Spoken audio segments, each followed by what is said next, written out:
好的，这一期的话就是我们1.2版本最后一期的成就篇，总共的话有4个关于这个机巧鸟的。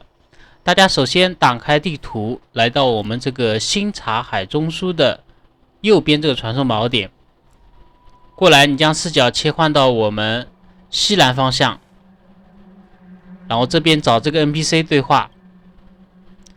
我们首先选择难度1，然后开始挑战。那前面的话就是首先跟 NPC 对话，然后继续前进，将这几个怪清一下。然后这边我们修理这个机巧鸟，选择中间这一个，然后右边旋转2下，再选择第一个，右边旋转2下，然后左边旋转1下。好，我们首先第一个成就的话，你这个机巧鸟往这个北方向飞，飞到边缘就会触发一个成就这个成就的话我已经拿走了。那第二个成就的话，你往这个南方向，你可以看到这边的话有一个很大的建筑，中间的话有一个黄色的这个环，我们往这个方向飞，高度不够往上调整一下。好，这是第二个成就。然后我们选择难度2。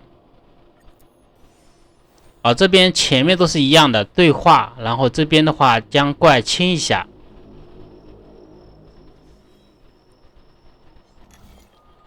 好，这个机关的话，上面这个左转，然后下面这个左转，然后右边这个右转。然后前面2关的话比较简单这个的话我们直接往右上角飞。这里的话拍一下照片这是第一关。然后第二关的话，你往左下角飞。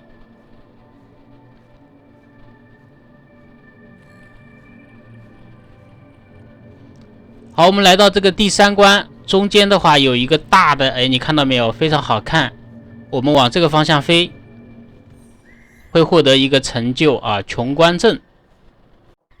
那最后一个成就，大家来到难度3，找 NPC 对话，然后你可以看到前方的话有一个大的香炉，我们一直往前面飞，飞过来我们就可以获得这个最后一个成就了。